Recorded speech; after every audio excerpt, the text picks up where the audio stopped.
topics and opinions expressed in the following show are solely those of the hosts and their guests and not those of W4CY Radio, its employees, or affiliates.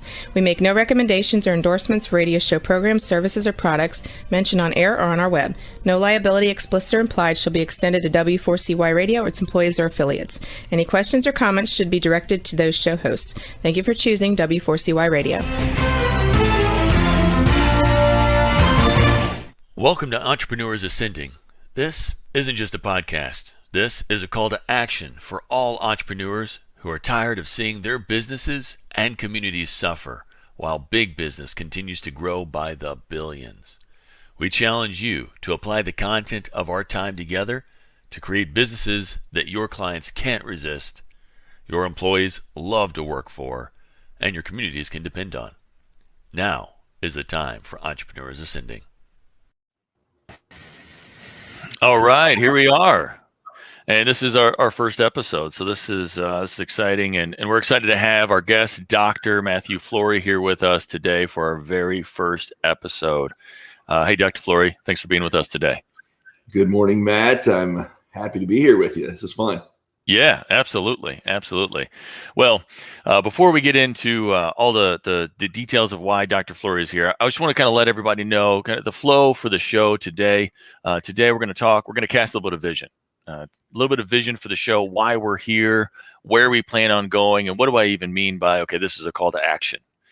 And because this is really starting with you and how you feel and how you can take what we talk about and implement.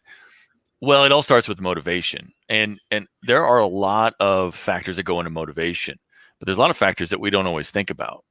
We always attribute motivation to, well, we got to get in the right mindset and we got to think the right thoughts. And that's true to a degree, but there's a lot going on with health, with neurotransmitters and biology, physiology that affect that as well. And I wanted to kind of bring that up today and have Dr. Flory on with us today. So in the latter half of the show, we're going to dig into what that means, because that's something not a lot of people understand. And so you end up actually making the cycle worse because you beat yourself up because, oh man, I didn't get up this morning. I didn't feel like doing this. I didn't feel like doing that. I should have done this. I should have done that. When there might actually be some biological factors in there that you can take action on, feel a lot better, and help yourself get some traction, get out of that cycle of kind of self-abuse, and take your business and your life to the next level. So hopefully that casts some vision for this episode. So yeah. I'm excited, guys. I've known Dr. Flory for several years now, and had the honor of doing some work with him, and he's helping me with some stuff. So I just want to kind of bless you all with that as well. So, all right. So first of all, what is this show about? What is this show about? And what do I mean by call to action? This show isn't just about being something to passively listen to. I think a lot of people do that with podcasts or speakers or education. You listen to it, you think some good ideas, and you're gonna probably implement them later, maybe when you get around to it. But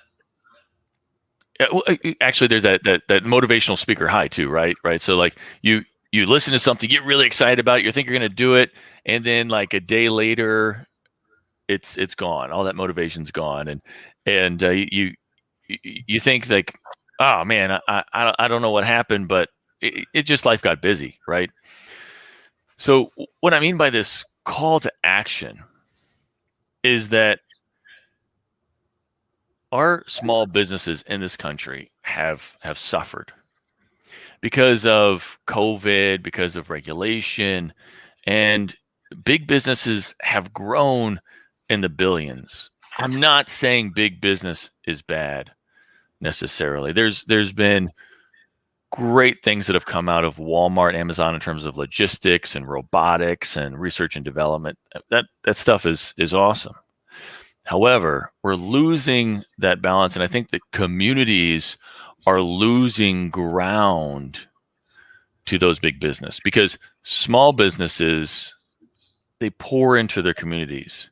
When somebody buys from a small business, that money circulates back into other businesses around, into nonprofits around, and more of it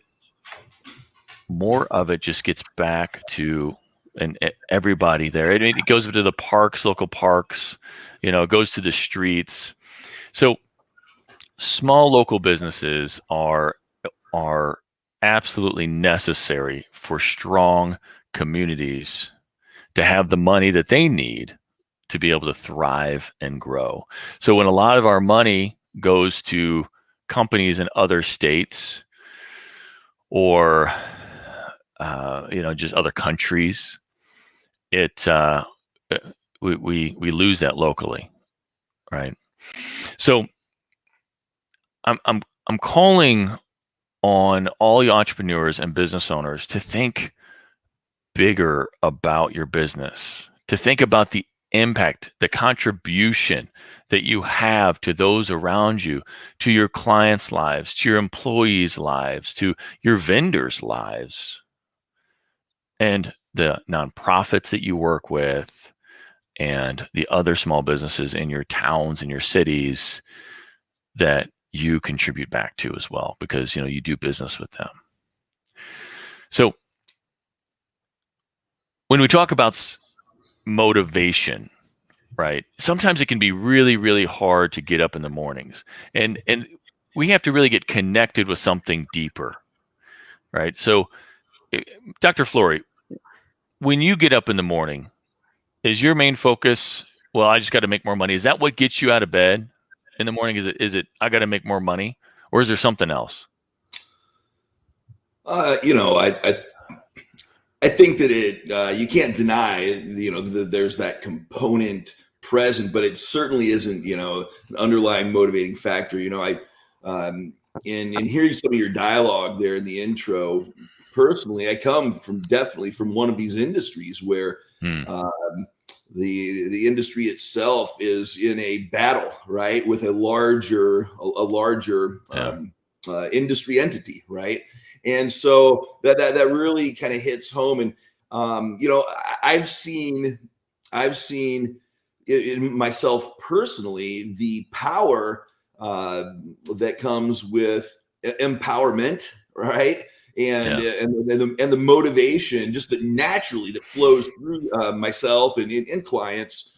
But again, like I've experienced this myself and experienced the lows too, right? And so I think then for me it becomes just a passion about being able to tap into that myself, knowing that it is going to flow through very naturally, and that's going to impact other people. And people in relationships are certainly, you can kind of see my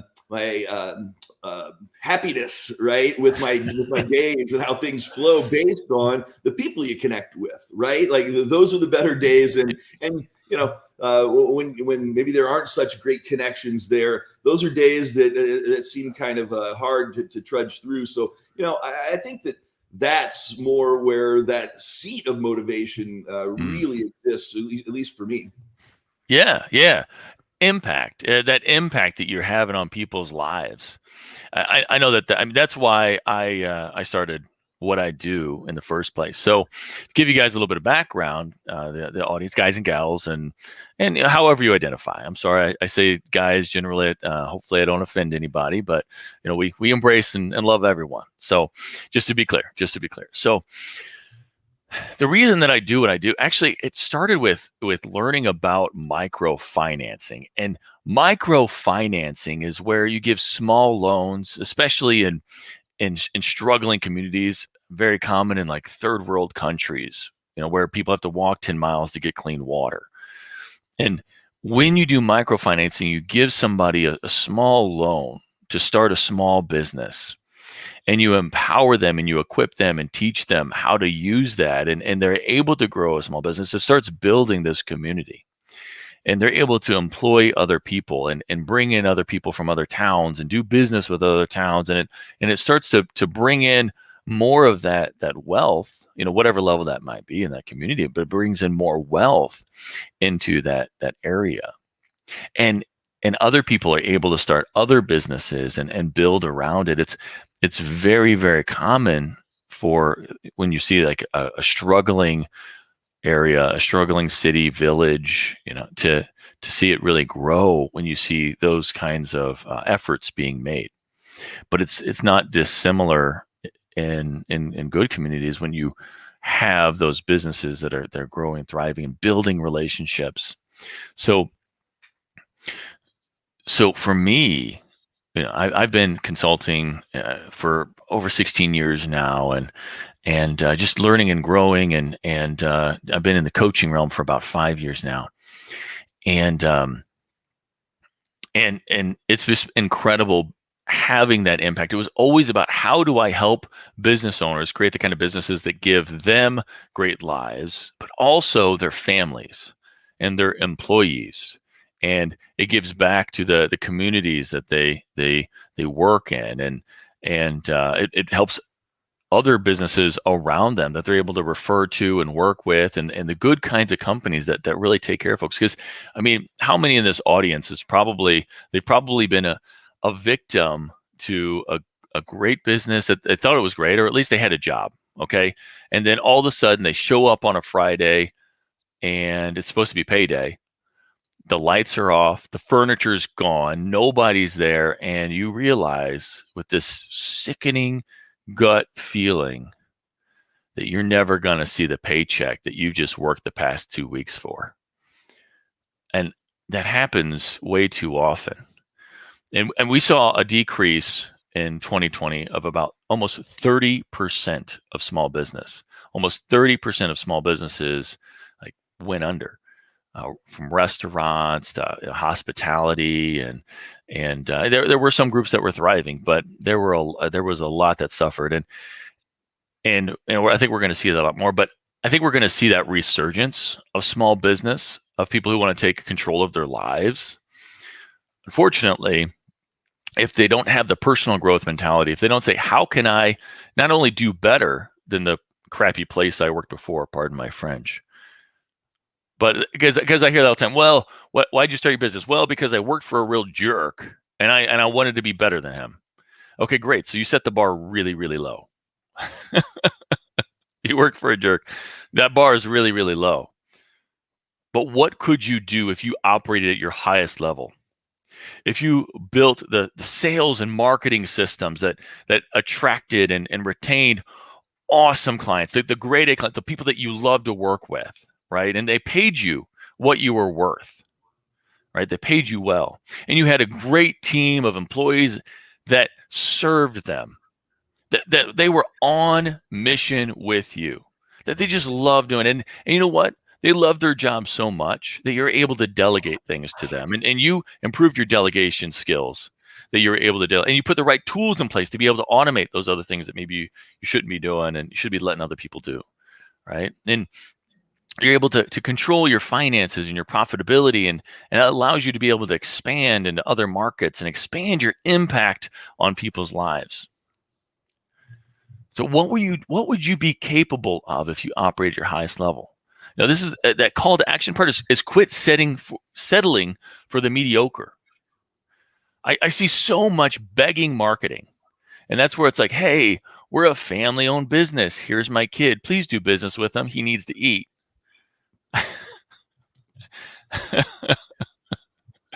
Right? Have you ever seen that, Dr. Flory? Are you familiar with the? I think I've seen that exact ad.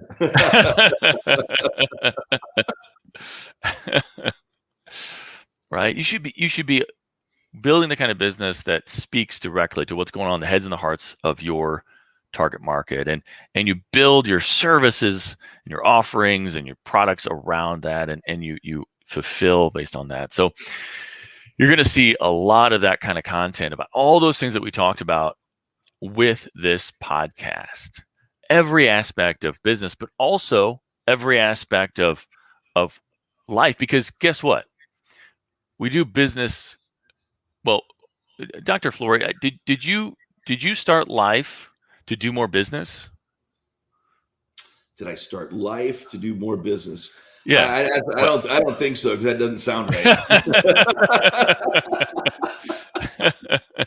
No, I think we were all born with certain skill sets and maybe a certain calling, depending on your belief. And so that's a fair argument to make. But if you don't feel like your business is giving you more life, do you feel fulfilled? I'd say no, not truly, right? Yeah. Not truly. There's so much that it can come from accomplishing and seeing others accomplish, and being part of that, and Yeah. like you said, we have such a great opportunity these days to with so many tools that can help us take away some of the mundane and whatnot that Mhm. if we really work on it, we're open to learning how to use some of these tools. There is a lot of potential to really step into that empowerment that is available. Yeah. Because I own a company called Time for Success, and we do business coaching and consulting, and so we work with business owners every day to build businesses that give them that freedom and that wealth and building that legacy. Those big motivators, but those things are meant to allow you to live more life, to be able to give back more, to do more for your families. I know a lot of people who started their businesses. Have you ever heard people saying, well, I started my business because I wanted to give my kids things that I never had. Yeah, I've heard that a lot, and wanted to create a great lifestyle for myself, for my spouse, my partner. So most of the time, people don't necessarily start businesses because they want to work more.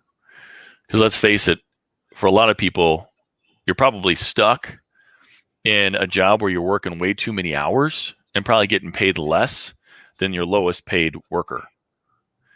It's time to move beyond that. It's time to challenge yourself and let go of the hard-headedness that gets us stuck there. Let go of some of that ego and listen and act and work on it.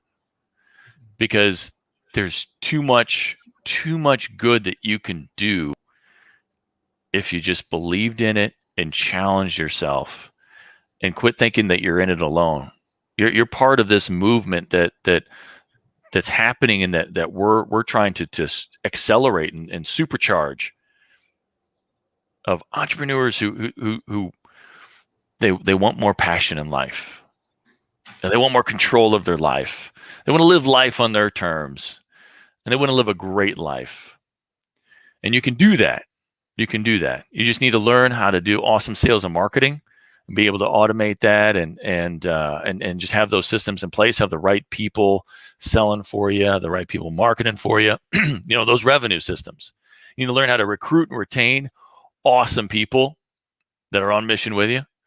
And you need to learn how to develop processes, automate them, and use them to make sure that you're always fulfilling to that 5-star level. Right. So, and for Time for Success, our mission is really to create better lives by creating better businesses. That's what our mission is. And we really believe that can lead to abundance for everyone. Abundance. Because guess what? You're problem solvers. And so we can solve any problem that might prevent any sort of abundance, because people are like, well, there's not enough resources. I saw an article the other day about this asteroid out there. Okay. And hang with me. This asteroid has more metal in it, more precious metals in it than all of the reserves of the governments in the world. And sure, a few years back, it might be kind of crazy, but China just landed, was it last year?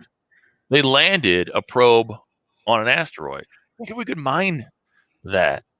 I mean, there is no limit if we strive for the sky's not the limit anymore, right?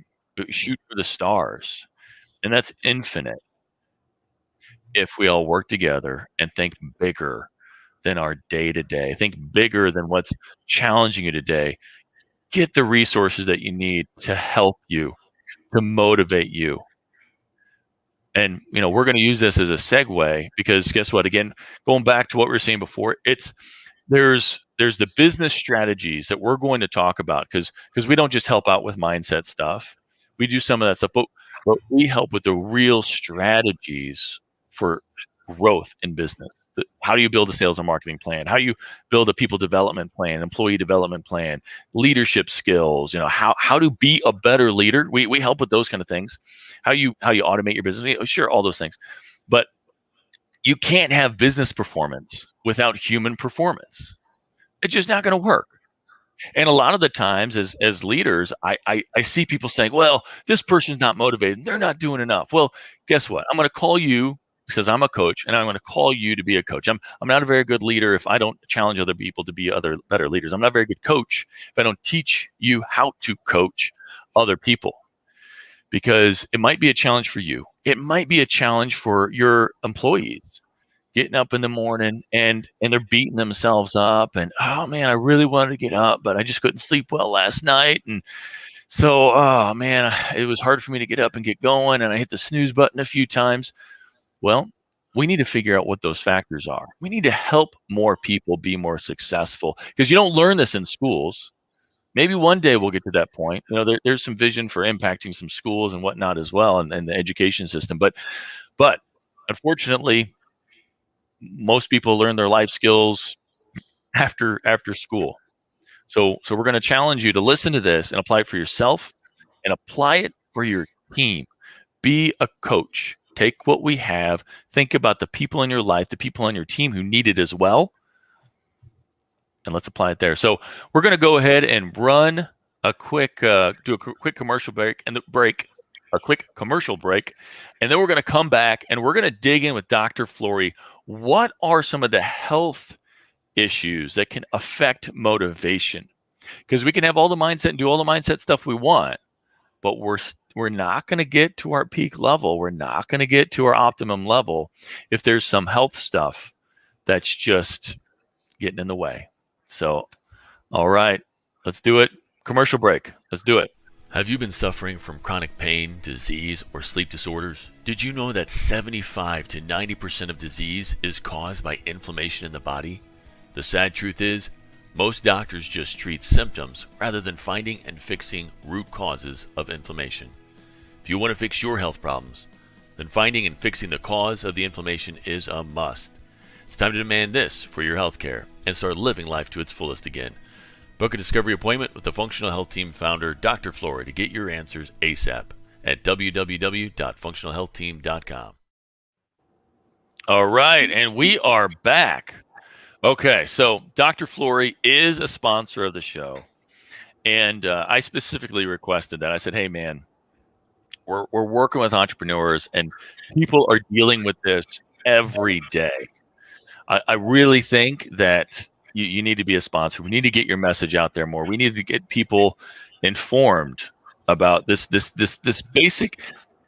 If you don't have your health, you ain't got nothing, right?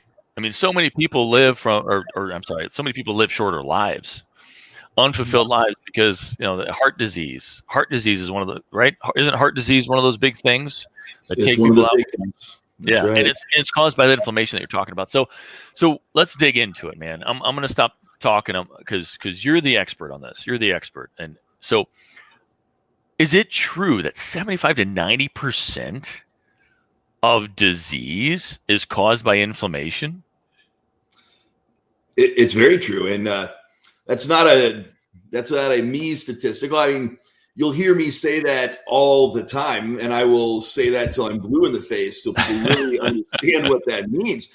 But it is quite amazing. That's a peer-reviewed medical journal statistic, right? And it kind of depends on which journal article you're looking at that given moment. But yeah, I mean, that's where that range comes from. The low end of what I've seen is about 75%. We're talking the entire ICD-10, the diagnostic code book, right? It's a thick book. Yeah. And in fact, I've done some live lectures where to really drive this point home, I'll just walk out at the beginning and drop the big book on the floor and let it reverberate through the auditorium and point this out. So yeah, what this really says about what it really says is, for 75 to 90%, for that lion's share of our conditions to have inflammation as the key component that's driving them. What is inflammation, and what does this really mean, right? Do I need to take aspirin? What is the meaning we should derive from this? Well, inflammation is your bottom line, basic first responder in your body, right? It's called into action for a whole series of reasons, right? It could be lots of things.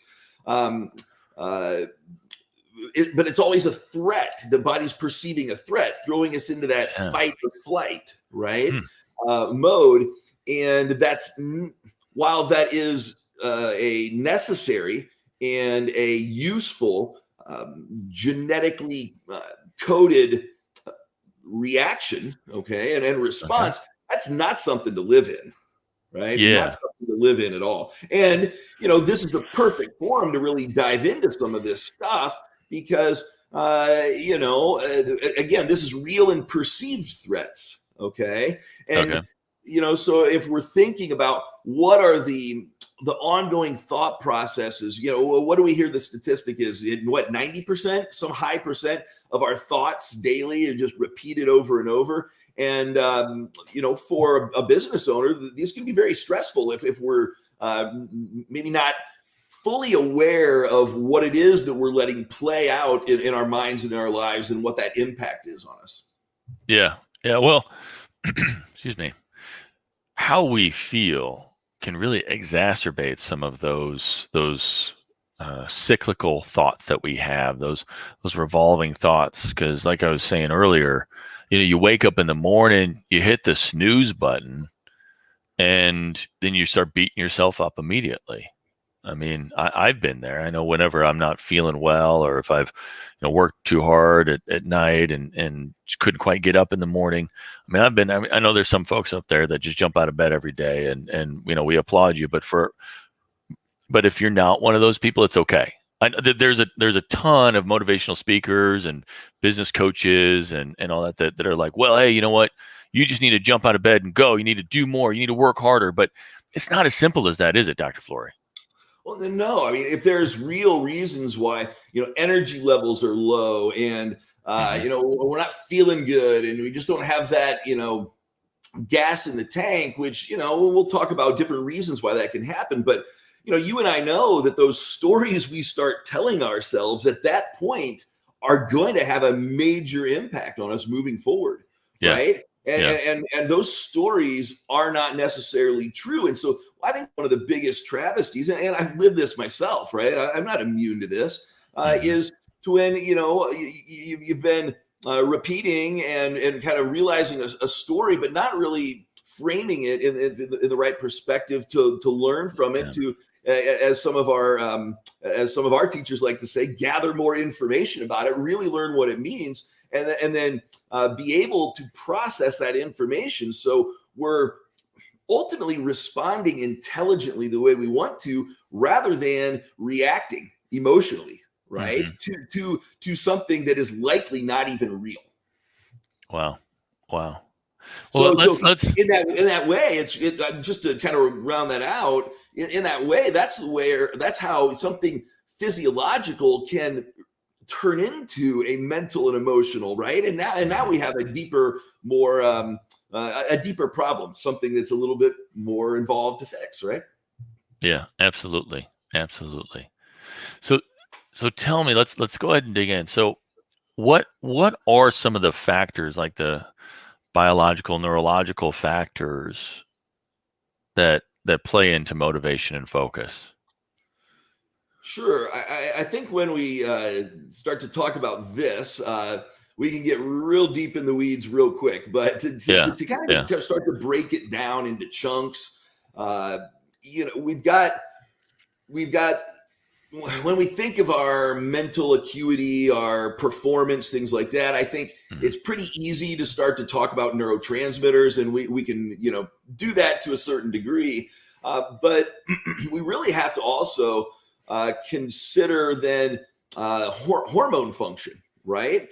And the interesting thing is I almost all the time, if I mention one, I mention the other. Okay, hormones and neurotransmitters. There's a tendency that is supported by the major kind of socially accepted dialogue. There's a tendency to think mechanistically about the body, right?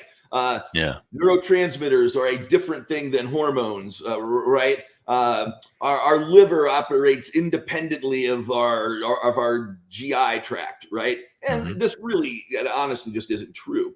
But there's a number of reasons why this idea has been supported and kind of distributed out throughout us. But if we look at those two that we've kind of pointed out, hormones, neurotransmitters, there's a very basic similarity there that I think groups this into one conversation better than anything else, and that's that they're both messengers within the body, right? There are a major messenger system. One just happens to operate over the nerves, okay, the nervous system, and it uses biochemical electricity to release the charge and send the nerve impulse. And on the other hand, you've got hormones that are released into the bloodstream, right? And so they transport to their endpoint via this fluid pathway, and it goes slower, right? And so our body really takes advantage of these for quick responses and things of this nature, rapid feedback alterations and changes based on input that's coming back into our brain from our body. You've got that neurotransmitter system that's rapid fire, right? And then you've got a hormone system that is slower, steadier, right? It might be responsible for a more I guess a slower onset, but a more drawn out response, right? And so these things are not as separate as we might be told. And in that, I think that's important because then we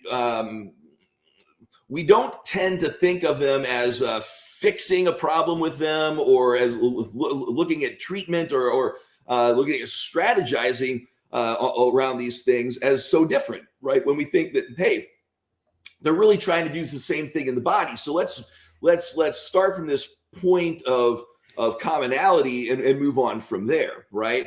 So when you get into these things and now you understand the importance of them and how they relate to each other, and you can start to talk deeper about them, start to go into, okay, well, the hormone system, this is, we know that this is heavily involved in metabolism and things like that, processing of building our energy for the day. And, I think it's obvious, right, that a lot of this motivation conversation has to do with things like our energy and therefore our metabolism and things of this nature. Yeah. Okay. So there's things like hormones and neurotransmitters, and metabolism plays a factor. Let's go into like an example, because I know for a lot of folks, and I use this example a couple times already, but let's dig into kind of the why, what's underlying happening. So let's take that example of the person who's waking up and they're just not feeling it. Okay. And they want to roll over and hit the snooze button a couple times. They finally get out of bed. They're kind of moving slow. They're not really maybe operating at their highest level. They're kind of dragging their feet. What's going on there? Like from a biological standpoint there. What's going on there? The first thing that makes me think of, that scenario right there, is that they're probably not. They're carrying on too much of their stressors, right? So, this is where we can get into. Are there steps they could take to make their day a little bit easier? The things they could automate, right? How do they structure their addressing their issues so that they can move beyond them and get back to those empowering aspects of their business. So this makes me think that this person probably didn't have the type of recovery sleep, right, that's necessary there.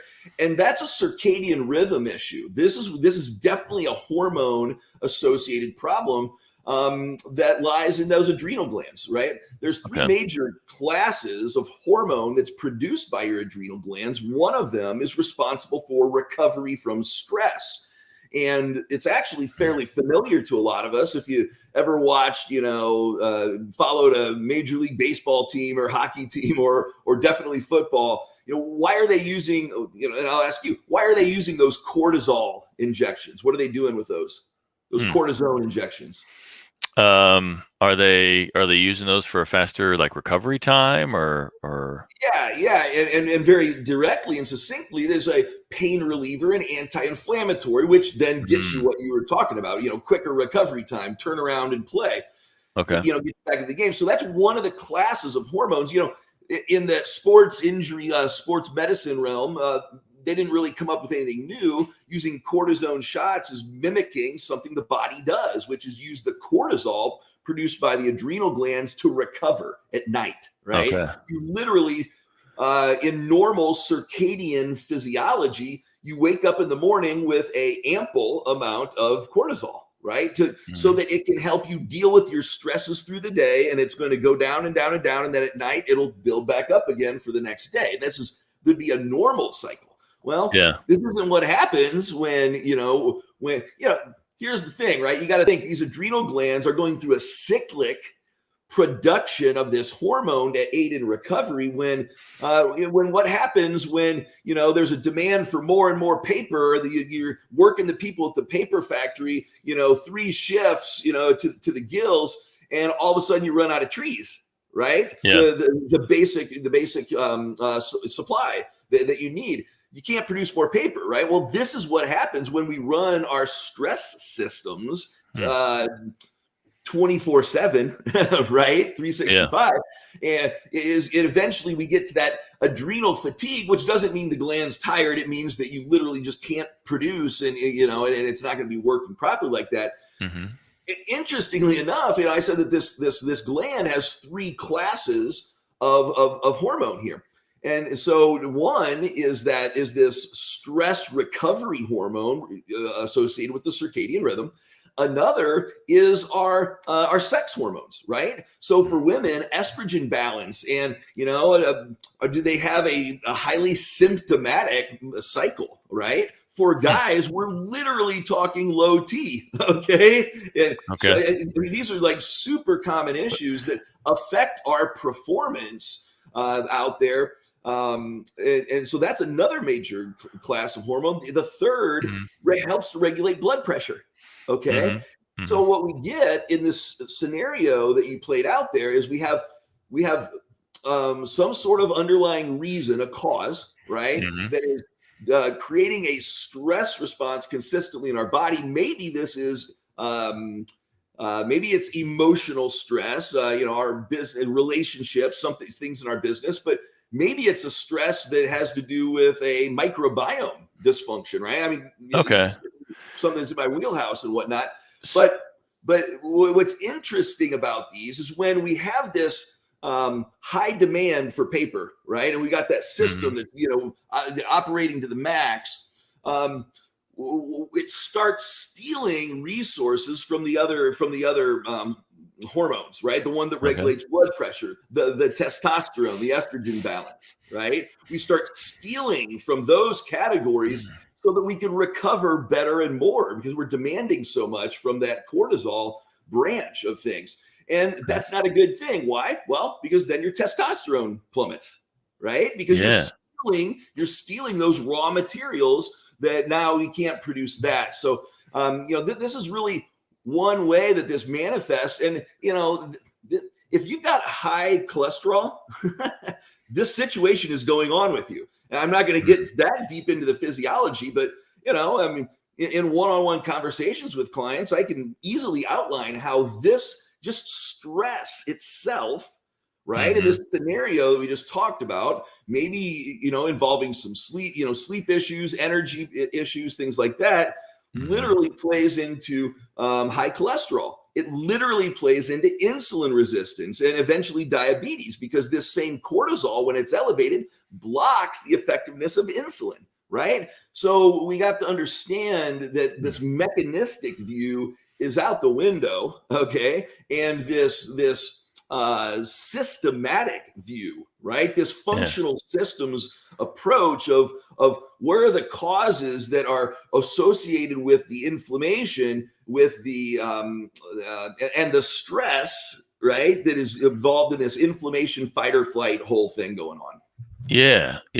Okay.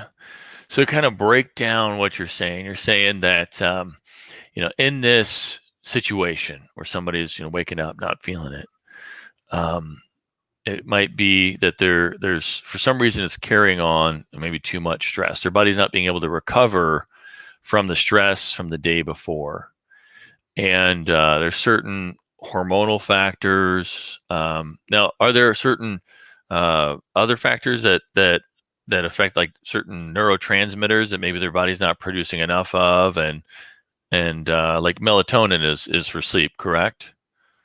Yeah, correct. And so something that can really limit melatonin production, and maybe so melatonin is for sleep. It doesn't help you go to sleep, but it helps you sleep deeper, which is definitely what you want, which is right? important for the recovery factor, right? Exactly. Yeah. Okay. That deep sleep is where you're really gonna make that happen. And so, just to kind of outline how some of this plays out in a domino type fashion, which is always the kind of the way that we look at this sort of thing, is that melatonin is a downstream product of serotonin, right? Which is a downstream product of a tryptophan, which is an amino acid. So, number one, are we absorbing our amino acids well? Do we have a tryptophan deficiency? Along that chain, some of the B vitamins, especially B6, is really important in the conversion of tryptophan into serotonin, into melatonin, that whole pathway. So are we digesting our food very well? Are we absorbing those nutrients? Those are separate questions, really. It can come down to the way I approach my care, and this, it's a lot less like a formal doctor's visit, and it's a lot more like a doctor-driven health coaching. I mean, that's really what it is. Wow. For those that really want to reverse what they have going on, and we approach it like a coaching, because that's what makes sense these days. Okay, because just real quick, I mean, because it's about some lifestyle changes. Unfortunately, it's not necessarily about a magic pill, all right? I mean, as we need to understand as entrepreneurs, goals are what we have now. Let me start here. What we have now is a result of our current routines and our habits, our thought habits, but also our physical habits and what we're doing, what we're eating, how we're going about doing our day, how we structure our day or don't structure our day. And then goals are really just a different set of results that we want to have. Well, so many coaches out there and motivational speakers like, well, you just gotta work harder and then you're gonna hit your goals. Well, no, not if you want like long-standing effects. You have to look at your routines and your habits, because those are the autopilot that guide you every step along the way, that keep up the motivation, that keep you doing what needs to be done, as opposed to just kind of living life like, just whatever feels good in the moment, or whatever unstructured, things you might be doing, or just poorly structured. So if we really want to up level our skills, we want to hit those goals and then use it as a stepping stone to get to the next level, we have to develop the habits and routines that are going to give us those goals consistently, so that we can continue to improve our habits and routines. They're going to help us take us to the next level. So one of these things that you're talking about, in terms of like that health coaching, just like with the business coaching, it's about like, okay, what are the things that are happening in your life consistently, that what are you doing in those habits and routines that are giving you these results, right? Is kind of what you're talking about. Okay. Absolutely. One way I frame it for clients is we have to be intentional about our environment, right? While this body is alive, right? There's one definite rule that is going to be in play, and that is the process of adaptation. Our physical matter will adapt day in, day out, minute to minute, even, right? To our environment. And so our environment becomes way more important than something like our genetics. Right. It's the number. I won't say that, that there's some specific calculation on this that I could, but, we really observe that about 80% of what our results are from our, I look at health a lot frequently. 80% of that comes from that environment, right? Our relationships, is it supportive or is it going to tear down what those goals are? Like you just said right there. So being intentional about that environment, I find is really, really important. And, we see people fall into pitfalls trying to get this straight, right? Some people are like, okay, well, my goal is this and I'll be that way once I have this thing. Right. Yeah. Well, that's not going to get you there because you're perpetually kind of living in that lack. I don't have this thing yet. Right. But and so we just live in that place of we get more of what we're thinking of, which is a lack, which is I don't have these sorts of things. And then you have those people that are just they throw everything at the wall and see what sticks. It's like they're do. And they expect that all that doing will, result in them getting what they want, which really they're stressed, right? They're wearing themselves down. Their physical is going to take a real big hit here. Those hormones, those neurotransmitters. Well, real quick, what you're saying is all the do is doing on the results. Is that what you're? It's a giant pile of doo-doo. That's right. It's a big old pile of doo-doo. All right. That's right. When really, if we can start from that place of this is what, I see that vision of where I want to be. And I'm going to step into those shoes right now. Right. I'm going to be that person, although I may not be practiced at it. I'm going to be that person because then naturally trickling down from that, I will naturally do the things that this person is, right? Yeah. What I'm being, and then naturally I will end up having the things that are my goal, right? That I want out of life because I've then been doing those things. I've been doing those things because that's who I am, right? Awesome. Well, we're coming on to our time, and so I just want to kind of wrap up real quick. I think we're going to need to have you on another time. Hopefully, that gives people a good foundation. Let's just kind of wrap things up. So this is the first episode, and what you're going to expect here in the future is, we're going to get into really the things that you need to take action on your business, the things that you need to practice every day in your business. So this is not just a podcast. This is not just a show. This is a call to action. Take what you've heard today and move on it. So we talked about how you need to not carry those stressors. And some of that is related to your health. What are you eating that's causing more stress in your body?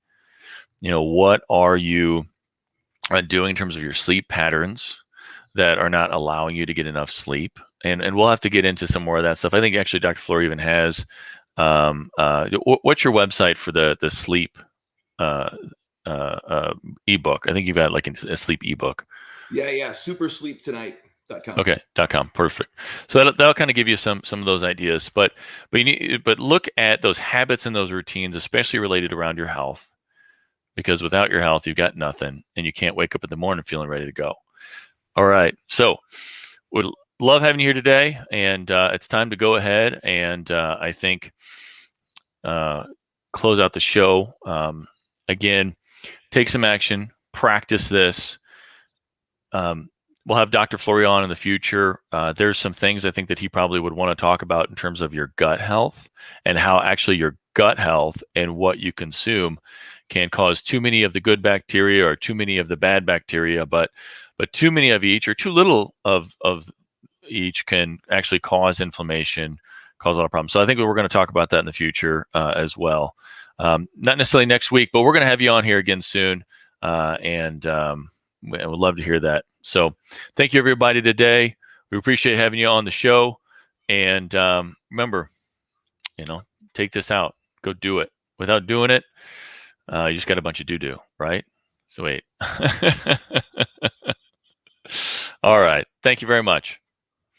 We loved having you here with us today, but now is the time to put what we talked about into practice. Remember, your family, employees, and community is depending on you to rise up and win. The great news is you're not alone. You're part of a resurgence of entrepreneurs who are ready to take their business, life, and impact to the next level, and we're going to do it together. This show is powered by Time for Success, where we help business owners every day who want more freedom and wealth while building a legacy of positive impact.